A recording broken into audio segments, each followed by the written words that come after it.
It's the two letters that are on the mouths and the minds of everybody in society these days: AI. To some, the more positive thinking folks in the crowd, it conjures images of the freewheeling lifestyle of the Jetsons. To those of us pessimists out there, it conjures images of Skynet and the Terminator. But what is AI, and how do we apply it to medicine? And can it actually replace doctors? I'm Dr. Rock and Roll, and this is what's good for you.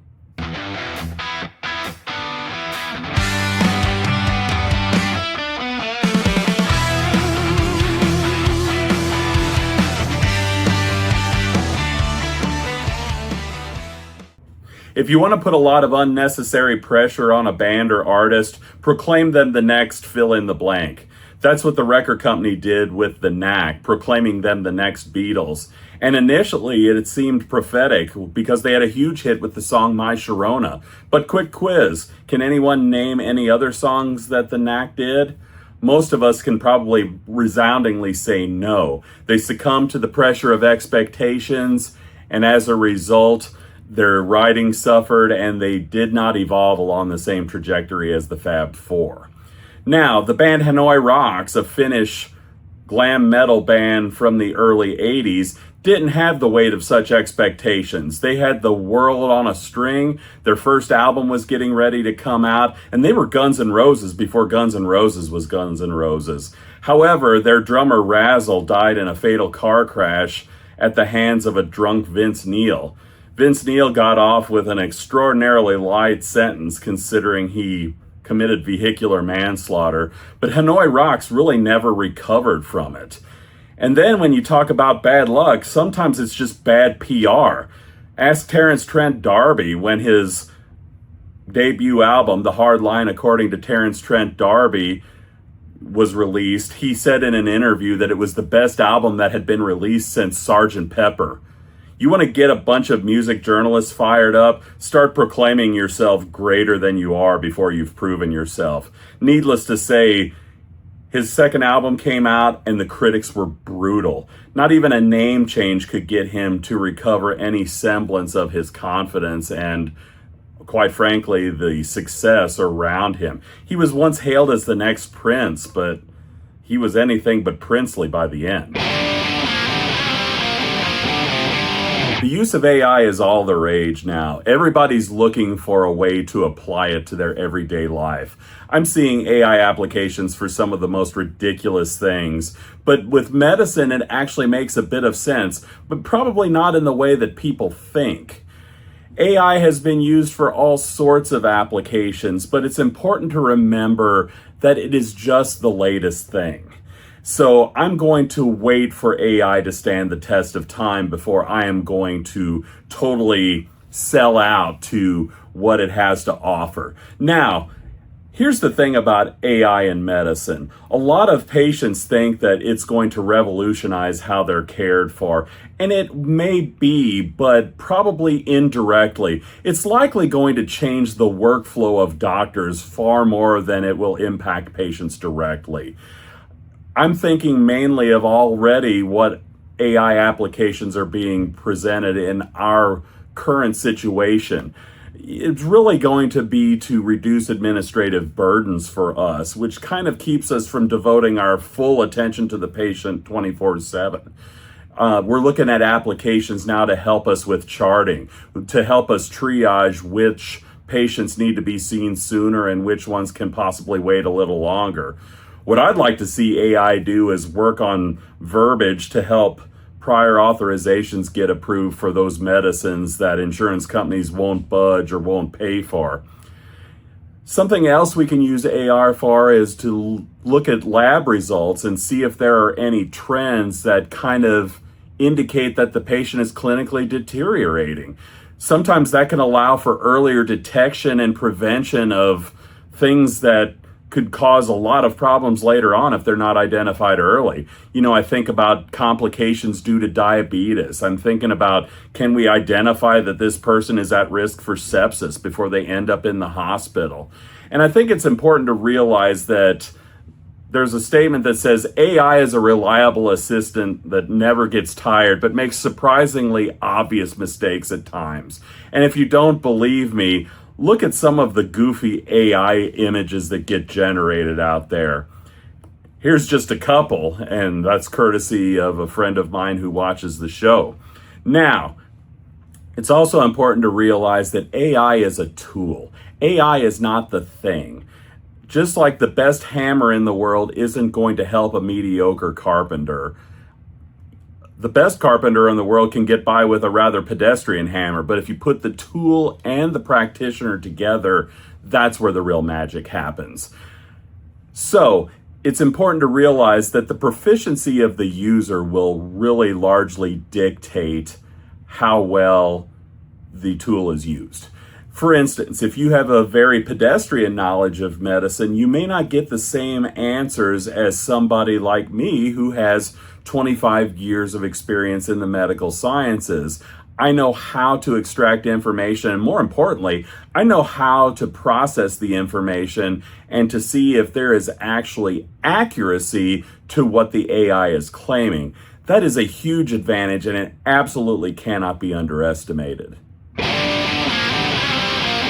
I once had a conversation with a person who was absolutely convinced that AI will one day replace doctors, and they used as their evidence a friend of theirs who had consulted AI for some symptoms she was having, and the AI recommended she go to the emergency room.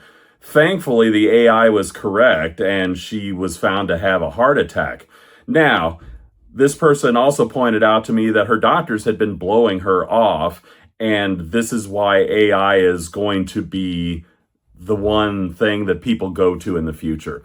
It's very important not to paint such broad brushstrokes when you have only anecdotal evidence. You can't really make statements about a larger truth based on specific examples. The only person that I ever knew that got that kind of traction was Sigmund Freud, and I still don't know how he got that stuff figured out.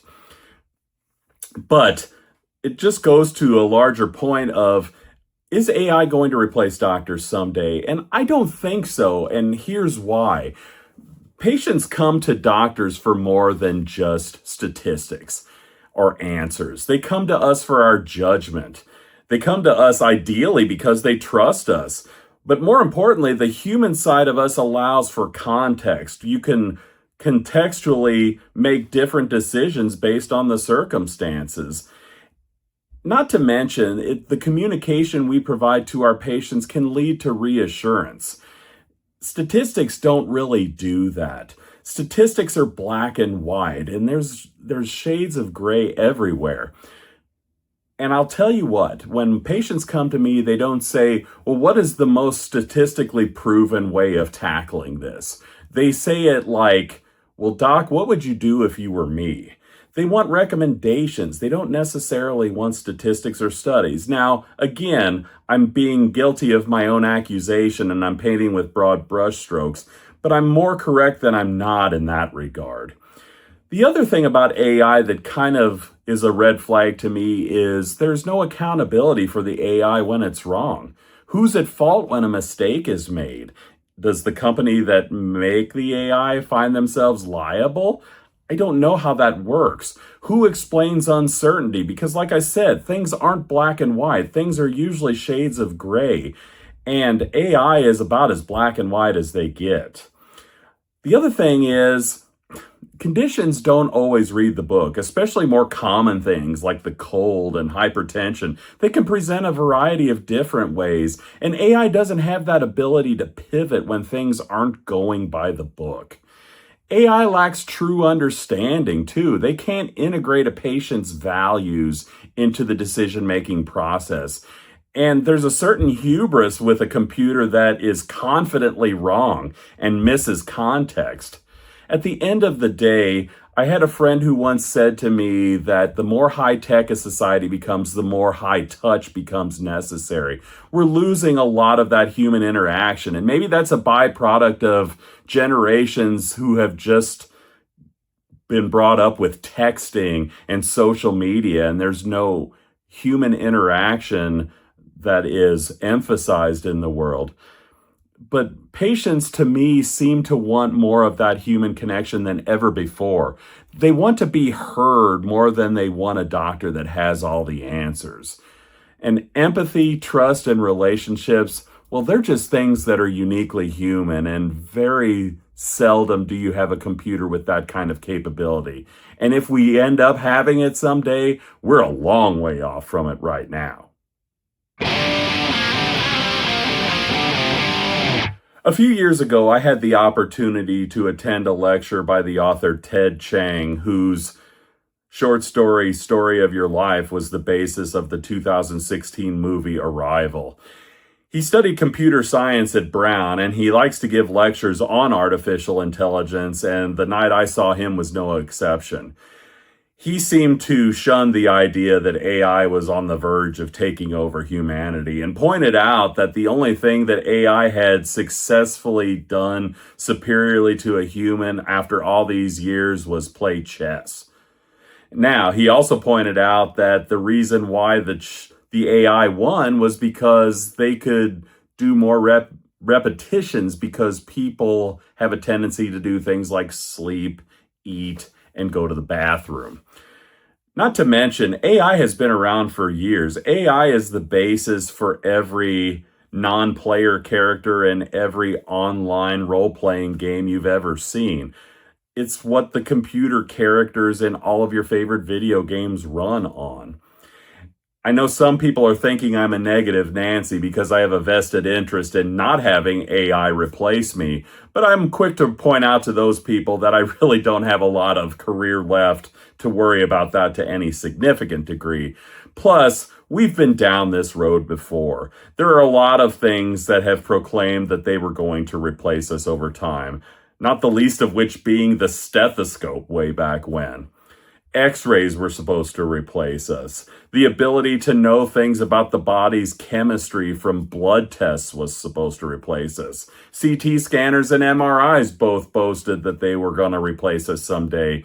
And then probably the most laughable one of them all, electronic medical records, thought that they were going to replace us. No. If anything, that is as far from happening as it has ever been. At the end of the day, AI is always going to take a backseat to the human side of being able to provide context and foster trust and be able to be reassuring to the patient. Now, I know some people will say, well, I don't really trust my doctor. To those people, I say, we know. We really do know. But if you find yourself in a situation where you don't trust the person that you've hired to help you guard your most precious resource, i.e. your health, then maybe it's time to find a new doctor. With that being said, the house lights are starting to come up and there will be no encore today. Please like, subscribe, and share this video with people that you think may be interested in it. I think there's a lot of benefit to be had to reach out to as many people as possible, because a lot of people can't have these conversations with their doctor for whatever reason. Until next time, I'll see you at the next episode at a time that's good for you. So long, everybody.